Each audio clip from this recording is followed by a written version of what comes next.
그리스도의 도의 초보 4장 세례들에 관한 교훈 마지막 12번째 시간입니다. 정리하는 부분이고요. 정리라는 소제목 하에 모두 6개의 질문으로 구성되어 있습니다. 자, 질문을 먼저 읽어보겠습니다. 1번 출애굽한 이스라엘 백성들은 구름과 바다에서 세례를 받았습니다. 고린도전서 10장 2절 이 세례의 의미는 무엇인가요? 2번 세례 요한이 베푼 세례는 회개의 세례이자 그리스도를 선포하기 위한 것이었습니다. 사도행전 19장 4절, 요한복음 1장 31절 회개의 세례는 무엇인가요?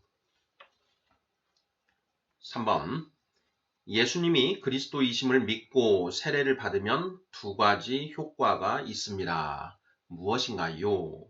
사도행전 2장 38절 4번 예수 그리스도의 이름으로 세례를 받으면 예수님의 죽음과 부활에 연합하게 됩니다. 물세례는 죄된 옛사람의 죽음과 죄사함을, 성령 세례는 생명과 영의 부활, 즉 새사람으로 거듭남을 상징합니다. 맞습니까? 로마서 6장 4절 참조. 5번 사도행전 16장 15절은 루디아와 그 집이, 33절은 간수와 그 온 가족이 세례받은 일을 기록하고 있습니다. 31절은 주 예수를 믿으라 그리하면 너와 내 집이 구원을 받으리라고 선포합니다. 사도행전 16장이 유아 세례에 대한 적합한 근거가 아닐까 싶은데요. 유아 세례를 뒷받침하는 말씀으로 또 무엇이 있나요? 6번 세례를 받을 때 사함 받는 죄는 그때까지 지은 죄입니다. 로마서 3장 25절 세례 이후에 지은 죄는 어떻게 사함 받을 수 있나요? 요한일서 1장 9절 참조. 네, 이렇게 해서 모두 6개의 질문입니다. 자, 그리스도의 도의 초보 제4장 세례들에 관한 교훈입니다. 자, 히브리서 6장 1절, 2절을 통해서 우리는 그리스도의 도의 초보의 6가지가 있다는 걸 확인했습니다. 자, 첫 번째, 죽은 행실을 회개함이었고요. 자, 그리고 두 번째는 하나님께 대한 신앙이었습니다. 자, 그리고 세 번째는 세례들에 관한 교훈, 네 번째, 안수에 관한 교훈, 그리고 다섯 번째, 영원한 심판에 관한 교훈이었고요. 자, 그리고 이제 여섯 번째는 무엇이었습니까? 네, 죽은 자의 부활에 관한 교훈, 이렇게 해서 6가지였지요. 죽은 자의 부활에 관한 교훈, 그리고 그 다음이 이제 영원한 심판에 관한 교훈, 이렇게 해서 그리스도의 도의 초보에 6가지가 있다라는 걸 우리가 확인했고, 우리가 하나하나 살펴보고 있습니다. 자, 그 중에 세 번째로 세례들에 관한 교훈에 대해서 4장에서 살펴보았고, 오늘은 이제 마지막 총정리 시간이 되겠습니다. 자, 여기에서 세례들이라고 되어 있는 부분, 이 부분에 이제 좀 주목을 할 필요가 있는데요. 자, 세례들에 관한 교훈, 오늘 정리 문제를 통해서 정리를 해 보았습니다. 자, 1번부터 답을 찾아가 보도록 하겠습니다. 자, 1번. 출애굽한 이스라엘 백성들은 구름과 바다에서 세례를 받았습니다. 고린도전서 10장 2절. 이 세례의 의미는 무엇인가요? 하는 질문입니다. 자, 고린도전서 10장 2절 읽어보겠습니다. 모세에게 속하여 다 구름과 바다에서 세례를 받고 이렇게 되어 있습니다. 자, 출애굽한 이스라엘 백성들을 하나님이 낮에는 구름 기둥으로, 밤에는 불 기둥으로 인도를 하셨지요. 자, 여기에서 구름 기둥과 불 기둥이 상징하는 것이 무엇인가 하는 것도 우리가 좀 새겨볼 필요가 있는데요. 저의 묵상은 그렇습니다. 자, 구름 기둥은 오늘날 말씀에 해당하고, 자, 불 기둥은 성령을 상징한다라는 것입니다. 자, 구름 기둥과 불 기둥, 오늘날 우리 성령 받은 우리 크리스찬들은 말씀과 성령에 의해서 인도를 받습니다. 그래서 구름 기둥과 불 기둥은 말씀과 성령을 상징한다. 이렇게 이제 저는 이해를 하고 있고요. 자, 출애굽한 이스라엘 백성들을 자, 낮에는 구름 기둥, 밤에는 불 기둥으로 인도하셨고, 그리고 이제 홍해 바다가 갈라지고 그 사이를 통해서 이제 이스라엘 백성들이 모두 홍해를 건너가게 되고 이제 가나안 땅으로 향하는 그 바다 건너편에 서게 되지요. 자, 이것을 두고 이제 그 사도 바울 선생은 고린도전서 10장 2절, 1절, 2절에서 그 출애굽한 이스라엘 백성들이 구름과 바다에서 다 세례를 받았다. 이렇게 표현을 한 것이죠. 자, 바로 이 출애굽한 이스라엘 백성들이 받은 그 세례가 성경에 등장하는 그 세례들 중에 하나이다라는 것이죠. 자, 그러면 이 세례는 출애굽한 이스라엘 백성들이 구름과 바다에서 받은 세례는 어떤 의미를 가지고 있는 것인가 하는 부분이 이제 우리가 의문을 가질 수 있는데 본문에서 그 답을 제시하고 있습니다. 자, 본문 다시 한번 읽어보면요. 모세에게 속하여 다 구름과 바다에서 세례를 받고 이렇게 되어 있습니다. 자, 모세에게 속하여 라고 하는 부분에 주목할 필요가 있죠. 자, 이 이 세례에는 인문, 연합, 접붙임의 의미가 있다라고 했습니다. 바로 이 모세에게 속하였다라는 것은 이제 모세의 어떤 그런 그 제자로 입문했다. 이런 의미, 뉘앙스가 숨겨져 있다라는 것이죠. 자, 모세는 율법 시대를 열었고 예수님은 성령 시대를 여셨습니다. 이 구름과 바다에서 세례를 받음으로써 자, 이스라엘 백성들은 모세를 영적 지도자로 삼아 하나님을 향해 나아가겠다라고 하는 어떤 이제 그런 결단을 하는 그런 의미가 여기에 이제 함축되어 있다라는 것. 이런 내용으로 우리가 이제 살펴보았습니다. 자, 1번 문제. 출애굽한 이스라엘 백성들은 구름과 바다에서 세례를 받았습니다. 이 세례의 의미는 무엇인가요? 자, 이 세례는 인문, 연합, 접붙임을 상징하는데, 자, 출애굽한 이스라엘 백성들이 자, 모세의 그 율법, 하나님이 모세를 통하여 주신 그 율법에 이제 따르겠다 하는 그 율법 세대가 되는 그런 의미가 여기는 함축되어 있다. 이렇게 답을 하면 거의 맞지 않을까 싶습니다. 자, 2번 문제 보겠습니다. 세례 요한이 베푼 세례는 회개의 세례이자 그리스도를 선포하기 위한 것이었습니다. 사도행전 19장 4절, 요한복음 1장 31절. 회개의 세례가 무엇인가요? 하는 질문입니다. 자, 사도행전 19장 4절 읽어보겠습니다. 바울이 이르되 요한이 회개의 세례를 베풀며 백성에게 말하되 내 뒤에 오시는 이를 믿으라 하였으니 이는 곧 예수라 하거늘 이렇게 되어 있습니다. 자, 바울이 이르되 요한이 회개의 세례를 베풀며 여기에 회개의 세례라는 표현이 나오죠. 자, 백성에게 말하되 내 뒤에 오시는 이를 믿으라 하였으니 이는 곧 예수라 하거늘 이렇게 되어 있습니다. 바로 이 말씀을 통해서 요한이 베푼 세례가 회개의 세례이고 그리스도를 선포하기 위한 세례였다라는 것을 명확하게 알 수가 있는 것이죠. 자, 요한복음 1장 31절입니다. 나도 그를 알지 못하였으나 내가 와서 물로 세례를 베푸는 것은 그를 이스라엘에 나타내려 함이라 하니라 이렇게 되어 있습니다. 세례 요한이 이 요단강에 와서 이스라엘 백성들에게 세례를 베푸는 것은 예수님을 이스라엘에 나타내기 위해서다라는 것이죠. 그런데 여기에 보면 나도 그를 알지 못하였으나 이렇게 되어 있습니다. 자, 요한복음 1장 31절 그 주변을 읽어보면은 세례 요한에게 세례를 베풀라고 명한 천사가 이런 이제 그 말을 하는 것이죠. 너가 세례를 베풀 때 성령이 임하는 자가 있을 것이다. 바로 그가 그리스도니라.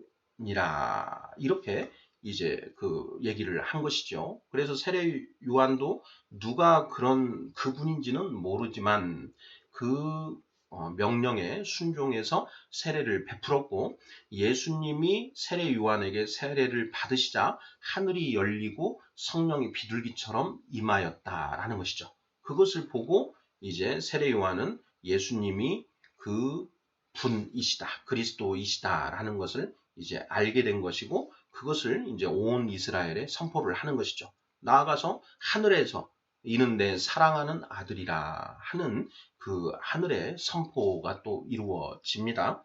바로 이 부분이 이제 그리스도를 이스라엘에 선포하는 그런 의미가 있는 것이다 라는 것이죠. 그래서 이제 예수님도 세례 요한이 예수님에게 감히 제가 어떻게 예수님께 세례를 베풉니까? 라고 했을 때 네가 이 세례를 나에게 베풀어 그 의의 말씀을 이루는 것이 합당하다. 이렇게 이제 얘기를 하지요. 이제 성경에 미리 예언되어 있는 그러한 그 예언의 말씀들을 이루어야 한다. 나에게 세례를 베풀라. 이렇게 말씀을 하신 것 같습니다. 자, 세례 요한이 베푼 세례는 자, 회개의 세례이자 그리스도를 선포하기 위한 세례이다라는 것. 이제 우리가 명확하게 알 수가 있지요. 자, 회개의 세례가 무엇인가 하는 질문입니다. 자, 회개의 세례. 세례 요한의 세례에는 죄사함의 효력은 없었다라는 것이죠. 왜냐? 그 죄사함은 예수 그리스도의 십자가 보혈의 공로로 이루어지는 것이기 때문에 아직 예수님이 십자가에서 죽으시기 전에 세례 요한이 베푼 세례에는 죄사함의 효력이 있을 수 없다. 그러면 세례 요한의 세례는 무슨 의미가 있느냐? 죄사함을 받기 위한 회개의 세례다. 죄사함 받기 전에 우리가 회개를 해야 되는데 그러한 회개했다라는 그런 증표로서의 세례이다. 의식으로서의 세례이다. 라는 그런 의미가 바로 회개의 세례라는 것이죠. 자, 회개 헬라어로 메타노이아라고 합니다. 자, 메타는 change, 바꾸다라는 뜻이고 노이아는 마인드, 생각이라는 뜻입니다. 자, 그래서 메타노이아, 회개하다라는 것은 생각을 바꾸다라는 그런 의미라고 했습니다.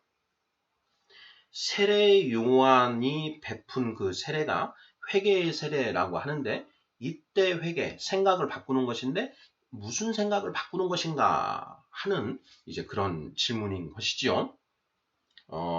우리가 이 세례 요한의 세례는 하나님께 돌아오는 하나님을 떠났던 이 세상의 사람이 하나님께로 돌아오는 의미가 있다. 그런 의미에서 이제 회개다라는 것이죠. 자, 우리는 그 어머니 뱃속에서 이제 응애하고 태어나서 이제 눈이 점점 이제 그 밝아지면서 눈에 보이는 세상을만 인식하게 됩니다. 먼저 인식하게 되지요. 눈에 보이는 세상을 보게 됩니다. 그래서 당연히 눈에 보이는 세상이 전부라고 생각을 하고 눈에 보이는 세상을 향해서 나아가게 되어 있습니다. 자, 그랬던 그 한 사람이 하나님의 말씀을 통해서 눈에 보이지 않는 세상이 존재한다라는 그 사실을 알게 되고 이제 마음으로 결단을 하는 것이죠. 내가 지금까지는 눈에 보이는 세상만 보고 그 세상만 향해 나아갔으나 이제부터는 눈에 보이지 않는 세상도 바라보겠다. 눈에 보이지 않는 세상에 계신 하나님도 내가 바라보고 생각하고 나아가겠다라고 마음 먹는 것. 이것이 바로 세례 요한이 베푸는 회개의 세례의 의미가 아닐까 이런 생각을 해 봅니다.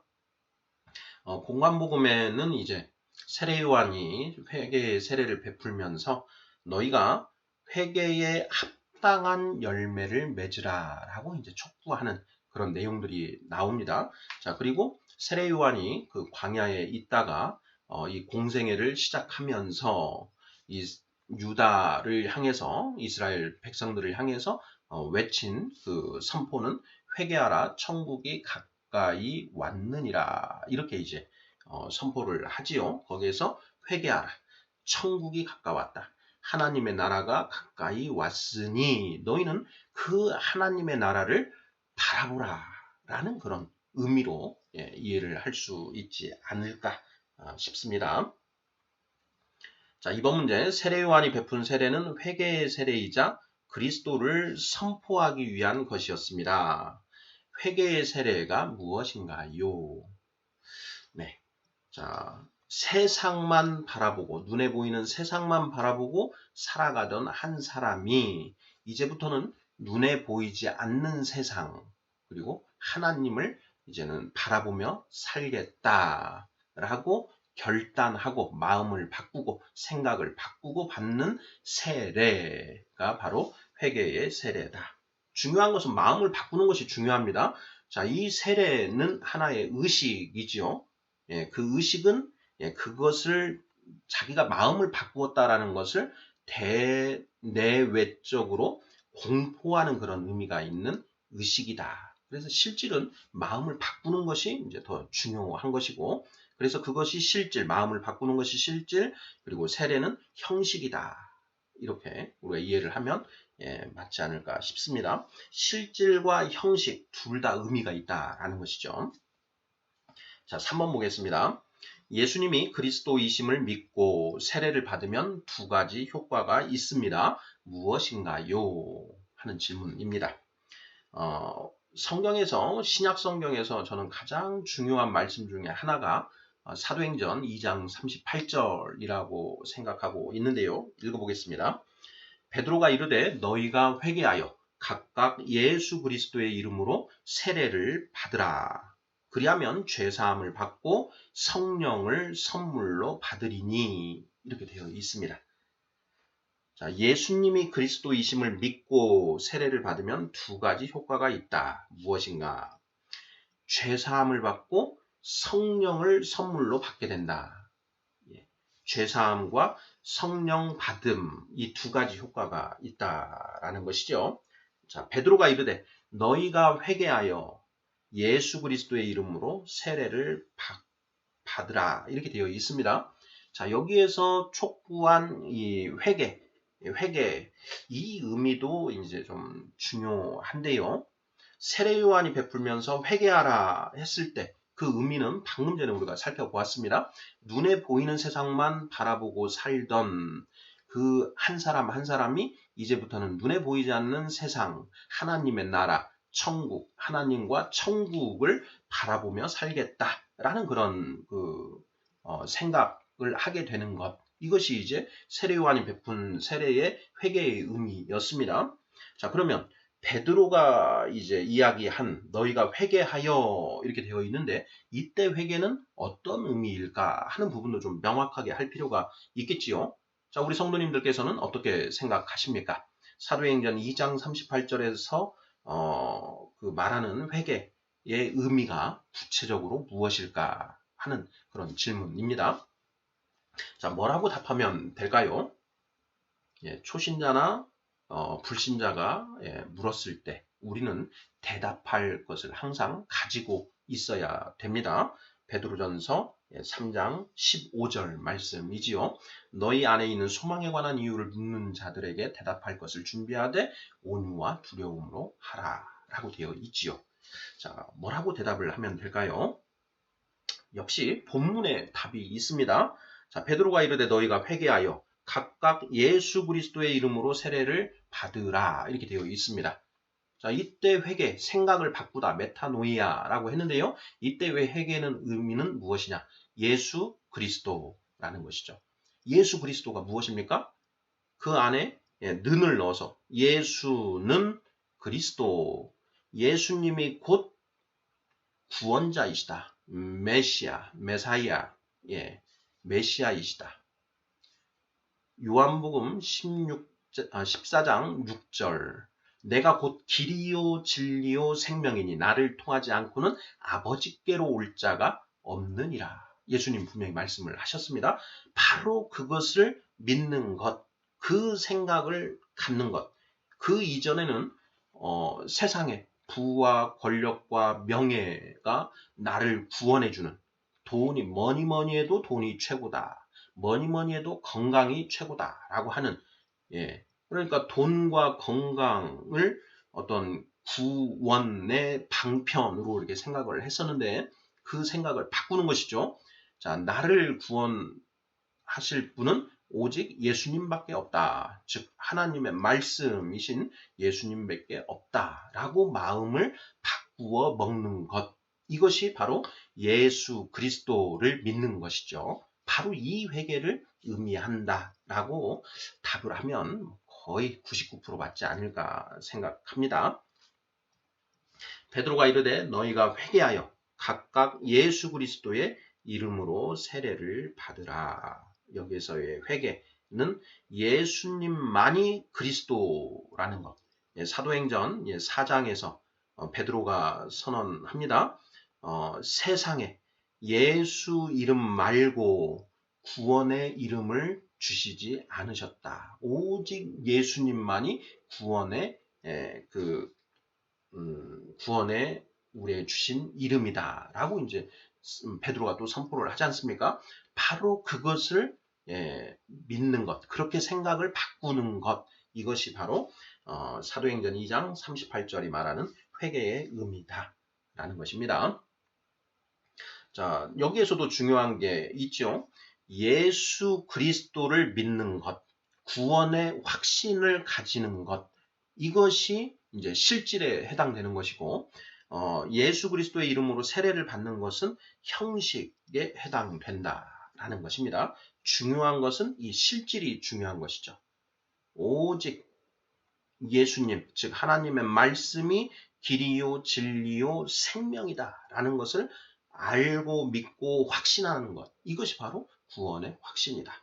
그 예수 그리스도 하나님의 말씀을 내가 영접하고 그 말씀에 오직 순종하면서 나아가겠다라고 결단을 했으니 나는 구원받을 수 있다.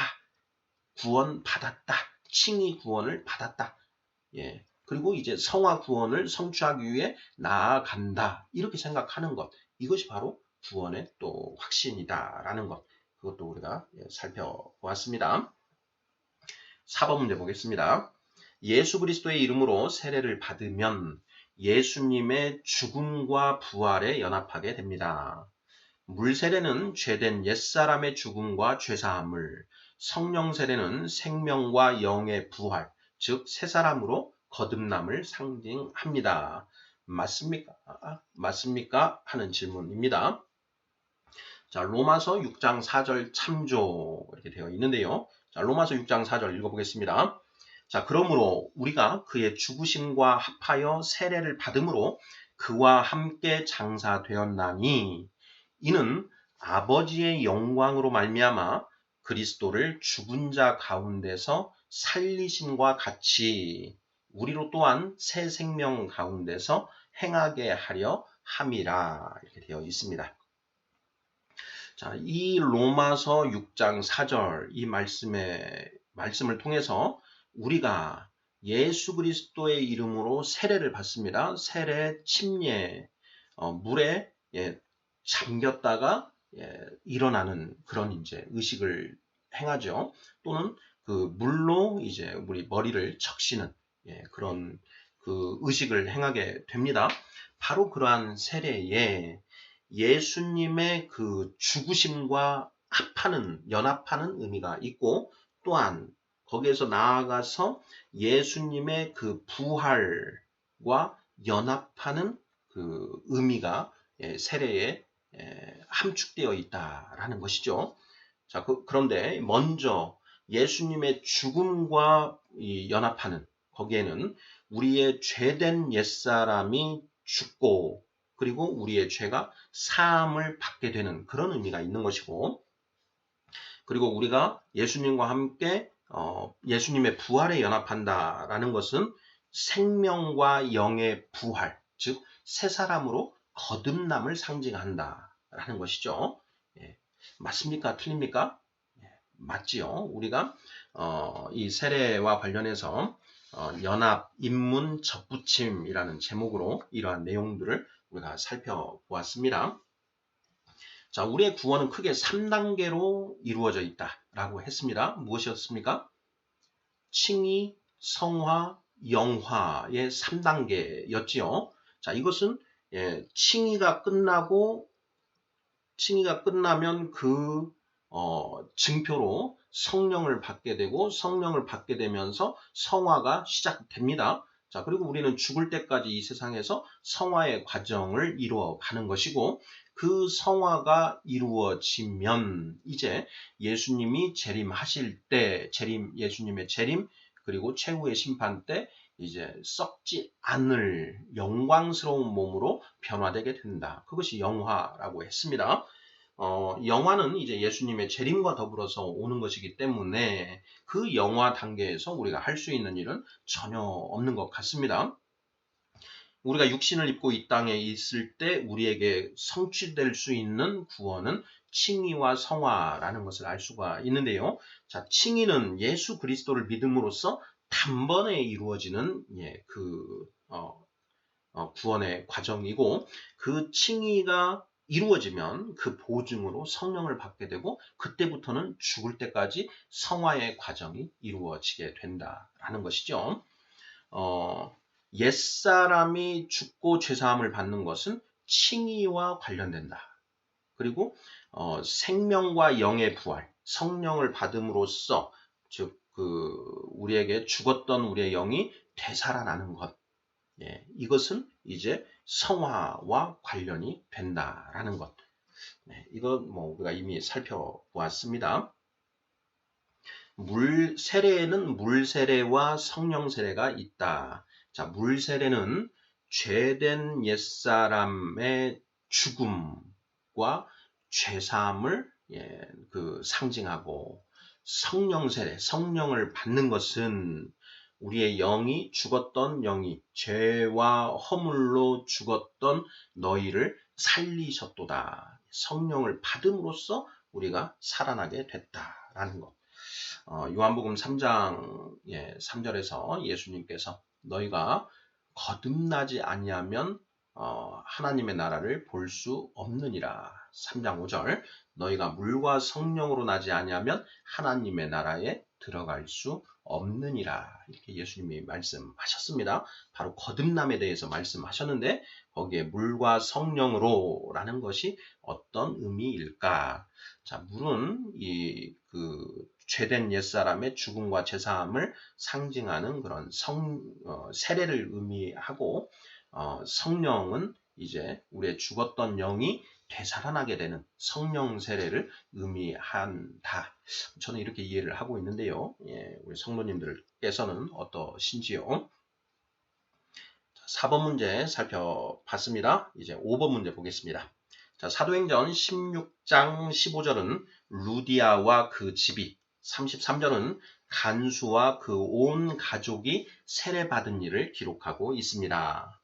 31절은 주 예수를 믿으라 그리하면 너와 내 집이 구원을 받으리라고 선포합니다. 사도행전 16장이 유아 세례에 대한 적합한 근거가 아닐까 싶은데요. 유아 세례를 뒷받침하는 말씀으로 또 무엇이 있나요? 하는 질문입니다. 자, 우리가 이 세례들에 관한 교훈 관련해서 유아 세례에 관해서도 살펴보았는데요. 사도행전 16장 15절을 보면 그와 그 집이 다 세례를 받고 우리에게 청하여 이르되 만일 나를 주 믿는 자로 알거든 내 집에 들어와 유하라 하고 강권하여 머물게 하니라 이렇게 되어 있습니다. 바로 마게도니아 빌립보로 건너간 사도 바울이 그 빌립보 성에서 복음을 이제 누구에게 전할 것인가 이렇게 찾다가 강가에 가서 거기에 기도하는 사람들이 있어서 그들에게 복음을 전했는데 그 중에 이 옥감장수 루디아라고 하는 여인이 그 복음을 받아들이더라라는 것이죠. 하나님이 그 마음을 열어 복음을 받게 하셨다 이렇게 되어 있지요. 바로 그 루디아가 그 복음을 받아들이자 루디아의 집으로 가서 그 루디아와 그의 온 식구들, 집안 식구들에게 세례를 베풀었다라는 것이죠. 그 루디아의 그 집안 식구들의 갓난아이나 그 어린아이들이 있었는지 없었는지는 알 수 없습니다. 하지만 여기에 보면 그와 그 집이 다 세례를 받았다. 이 이야기는 사도 바울과 그 일행이 그 루디아뿐만 아니라 그 집에 있는 모든 사람들에게 다 세례를 베풀었다라는 그런 의미인 것이지요. 자, 사도행전 16장 33절은 그 밤 그 시각에 간수가 그들을 데려다가 그 맞은 자리를 씻어주고 자기와 그 온 가족이 다 세례를 받은 후 이렇게 되어 있습니다. 그 간수가 사도 바울과 신라를 자기 집으로 데려갑니다. 자, 그리고 거기에서 사도 바울과 신라로부터 그 간수와 온 가족이 세례를 받았다라는 것이죠. 물론 여기에서도 그 온 가족 중에 유아가 있었는지 없었는지는 알 수 없습니다. 자, 그런데 온 가족이라고 되어 있으니 그 유아도 당연히 있을 수 있었고 유아가 있더라도 유아에게도 세례가 베풀어졌다라는 것을 우리가 능히 추론해 볼 수 있다라는 것입니다. 자, 그래서 이 사도행전 16장 그 본문이 유아 세례에 대한 어떤 합당한 그런 근거가 되지 않겠느냐 이렇게 우리가 묵상을 했었습니다. 자, 이 말씀 외에 사도행전 16장 외에 유아 세례를 뒷받침하는 말씀이 또 무엇이 있는가 하는 그런 질문입니다. 자, 이와 관련해서 골로새서 2장 11, 12절을 한번 이제 살펴봤는데요. 읽어보겠습니다. 자, 또 그 안에서 너희가 손으로 하지 아니한 할례를 받았으니 곧 육의 몸을 벗는 것이요 그리스도의 할례니라. 너희가 세례로 그리스도와 함께 장사되고 또 죽은 자들 가운데서 그를 일으키신 하나님의 역사를 믿음으로 말미암아 그 안에서 함께 일으키심을 받았느니라 이렇게 되어 있습니다. 자, 골로새서 2장 11, 12절 말씀인데요. 자, 12절에서는 방금 우리가 4번 문제에서 살펴본 예수님의 죽음과 부활에 연합한다 라는 내용이 선포가 되어 있지요. 너희가 세례로 그리스도와 함께 장사되고 또 죽은 자들 가운데서 그를 일으키신 하나님의 역사를 믿음으로 말미암아 그 안에서 함께 일으키심을 받았느니라. 그리스도와 함께 장사되고 함께 일으키심을 받았다. 바로 부활이지요. 죽음과 부활에 연합하는 것. 여기서 세례를 분명하게 언급을 하고 있습니다. 자, 그런데 바로 한 절 앞인 11절에서 너희가 손으로 하지 아니한 할례를 받았다. 곧 육의 몸을 벗는 것이요 그리스도의 할례다 이렇게 되어 있습니다. 그리고 그리스도의 할례가 무엇이냐? 세례다 이렇게 이야기를 하는 것이죠. 자, 세례 그리스도 예수님의 이름으로 받는 세례에는 물 세례와 성령 세례의 의미가 있다라고 했습니다. 사도행전 2장 38절 너희가 회개하여 주 예수 그리스도의 이름으로 세례를 받으라. 그리하면 죄사함을 받고 성령을 선물로 받으리니 이렇게 되어 있지요. 바로 죄사함을 받고 성령을 선물로 받는 것 이것이 바로 손으로 하지 아니한 할례 육신에 행하는 할례가 아니요 우리의 마음에 행하는 그리스도의 할례 즉 세례다 이런 의미인 것이지요. 자, 그래서 골로새서 2장 11, 12절 말씀을 통해서 이 세례 신약 시대의 예수 그리스도의 이름으로 받는 세례는 구약 시대의 할례와 같은 의미, 대등한 그런 의미를 가지고 있다. 할례와 세례가 대등한 그런 의미를 가지고 있다라는 것을 우리가 알 수 있고요. 자, 그러면 이제 할례 세례에 대해서 할례에 대한 내용을 살펴보면 그것을 가지고 우리가 세례에도 적용할 수 있겠다라는 걸 우리가 추론을 해볼 수가 있는데요. 자, 창세기 17장 12절을 보면 너희의 대대로 모든 남자는 집에서 난 자나 또는 너희 자손이 아니라 이방 사람에게서 돈으로 산 자를 막론하고 난 지 8일 만에 할례를 받을 것이라 이렇게 되어 있습니다. 아브라함에게 하나님이 할례의 제도를 이제 명하신 것인데요. 그 명하신 내용에 보면 난지 새로 태어나면 너의 자손이 새로 태어나면 8일 만에 할례를 받게 하라. 8일째 되는 날 할례를 받게 하라라고 이렇게 명령을 하셨다라는 것이죠. 바로 이것이 유아들에게 할례를 행한 것인데, 자, 할례가 이렇게 유아들에게도 행해진 것을 유아들에게 바로 행하라고 한 것으로 봤을 때 세례도 마찬가지로 유아들에게 해도 무방하지 않겠느냐, 무방하다라는 것을 우리가 추론해 볼 수 있다라는 것입니다. 자, 그래서 이 유아 세례의 근거로서 골로새서 2장 11, 12절 그리고 창세기 17장 12절 이런 말씀들을 핵심적인 근거로 해서 그 할례와 세례를 이제 이 평행선상에 놓고 대등하게 살펴 고찰해 볼 수 있다. 그래서 이것을 통해서 유아 세례의 근거 말씀이다 라고 우리가 제시할 수 있다라는 내용입니다. 자, 마지막 이제 6번째 문제 보도록 하겠습니다. 세례를 받을 때 사함 받는 죄는 그때까지 지은 죄입니다. 세례 이후에 지은 죄는 어떻게 사함 받을 수 있나요? 하는 질문입니다. 중요한 그런 내용이지요. 자, 로마서 3장 25절입니다. 이 예수를 하나님이 그의 피로써 믿음으로 말미암는 화목제물로 세우셨으니 이는 하나님께서 길이 참으시는 중에 전에 지은 죄를 간과하심으로 자기의 의로우심을 나타내려 하심이니 이렇게 되어 있습니다. 여기서 우리가 주목할 부분은 전에 지은 죄를 간과하심인 부분이었습니다. 어떤 한 사람이 예수 그리스도를 믿고 세례를 받습니다. 자, 그러면 그 세례를 받을 때 죄 사함을 받게 되는데 어떤 죄를 사함 받는 것이냐? 그 사람이 그 세례 받기 직전까지 지었던 죄들을 용서받는다. 이렇게 성경이 선포하고 있다라는 것입니다.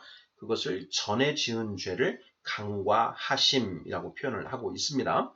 자, 이것을 좀 쉽게 표현을 해보면 잘했다. 얘야, 잘했다.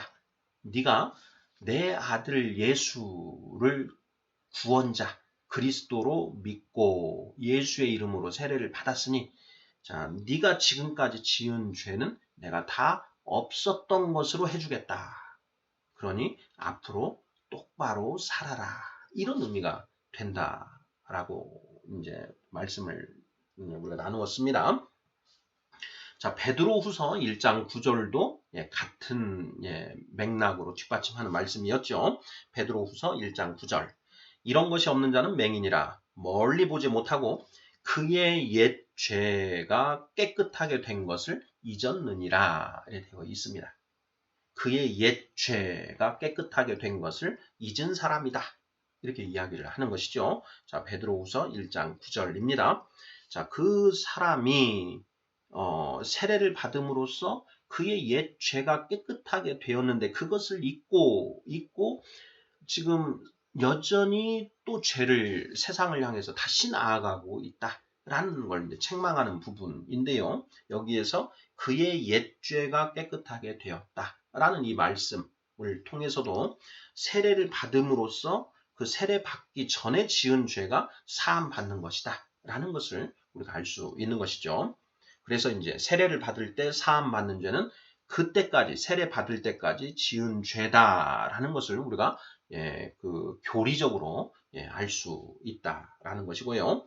자, 그러면 세례를 받은 이후에도 우리가 죄를 지으면 안 되는데 아직은 어린아이 단계에 있다 보니 여전히 죄를 짓는 경우가 있더라 하는 것이죠.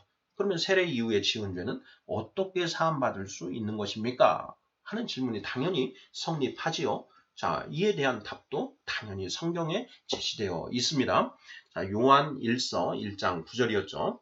자, 만일 우리가 우리 죄를 자백하면 그는 미쁘시고 의로우사 우리 죄를 사하시며 우리를 모든 불의에서 깨끗하게 하실 것이요 라고 되어 있습니다. 자, 요한 1서에 나오는 우리는 성령 받은 성도들, 이미 칭의가 이루어지고 성령을 받은, 이미 세례를 받아서 죄사함을 받고 그 증표로서 성령을 받은 성도들을 향한 서신서인 것이지요. 그러니 여기에 우리는 바로 성령 받은 성도들을 가리킨다. 자, 그러면 그 성도들의 죄는 세례를 받을 때 그 세례 받을 때까지 지었던 죄는 이미 다 사함 받은 것이고요. 여기에서 말하는 죄는 그 세례 받은 이후에 지은 죄를 의미하는데 그 죄는 자백해라. 누구한테 자백합니까? 하나님께 자백하는 것이죠. 예수님께 자백을 합니다. 예수님이 우리의 중보자이시니까 자, 예수님께 그 죄를 자백하면 하나님은 미쁘시고 의로우사 우리 죄를 사하시고 우리를 모든 불의에서 깨끗하게 하실 것이다. 자, 왜 사하시는가? 바로 예수님의 보혈의 공로 때문에 우리 죄를 사해 주신다라는 것이죠. 그래서 세례 이후에 지은 죄는 어떻게 사함받을 수 있는가? 자백하면 된다. 하나님께, 예수님께 내가 지은 죄를 자백하면 용서해 주신다라는 것이죠. 그래서 이러한 내용들까지 이제 살펴보았습니다. 그리스도의 도의 초보 4장 세례들에 관한 교훈인데요. 총 12번에 걸쳐 이제 살펴보았습니다. 처음에 첫 번째 시간에는 개관, 두 번째 시간에 요한의 세례에 대해 예수님의 이름으로 하는 세례에 대해서 살펴보았고요. 그리고 세 번째 시간에는 요한의 세례가 죄사함을 받게 하는 회개의 세례다라는 것. 그리고 네 번째 시간에는 세례와 성령 받음에 대해서 살펴보았습니다. 다섯 번째 시간에는 성령을 받았는지 아는 방법에서 고린도전서 12장 3절 말씀을 표지로 해서 우리가 성령을 받았는지 받지 못했는지 스스로 우리가 진단할 수 있다라는 것 살펴보았고요. 여섯 번째 시간 인문연합 접붙임이라는 제목으로 이 세례가 가지는 의미가 무엇인지 살펴보았습니다. 그리고 일곱 번째 시간에 유아 세례에 대해서 살펴보았고요. 여덟 번째 시간에는 세례와 거듭남에 대해서 요한복음 3장 말씀 살펴보았습니다. 그리고 아홉 번째 시간 성령 받기 전 죄사함이 먼저 이루어져야 하는 이유에 대해서 살펴보았습니다. 하나님의 영인 거룩한 성령은 죄인의 몸에는 들어오실 수 없다. 그래서 우리의 죄가 완전히 깨끗해지어야 없어져야 되는데 우리 힘으로는 그것을 할 수가 없다. 그래서 예수님이 이 땅에 우리 인간의 육신을 입고 오셔서 십자가에서 대속 제물로 죽으셨다. 그 예수님을 그리스도로 믿고 세례를 받으면 바로 그 예수님의 대속 제물 대심의 효과로 우리의 죄가 사함 받게 되고 그 죄 사함을 받음으로써 우리가 의롭다 칭함을 받게 된다. 이신칭의. 그래서 우리가 의인이 되었으므로 비로소 성령이 우리 안에 임하실 수 있게 된다라고 하는 그 원리를 살펴보았습니다. 자, 그리고 열 번째 시간에는 세례 이후에 지은 죄라는 제목으로 세례 이후에 지은 죄는 어떻게 사함받는가? 자백하면 된다라는 내용 살펴보았고요. 11번째 시간에는 예수님의 죽음과 부활에 연합한다. 죽음과 연합하는 것은 칭의와 관련되고 부활과 연합하는 것은 성화와 관련이 된다라는 것. 이러한 내용들 쭉 살펴보았습니다. 아멘.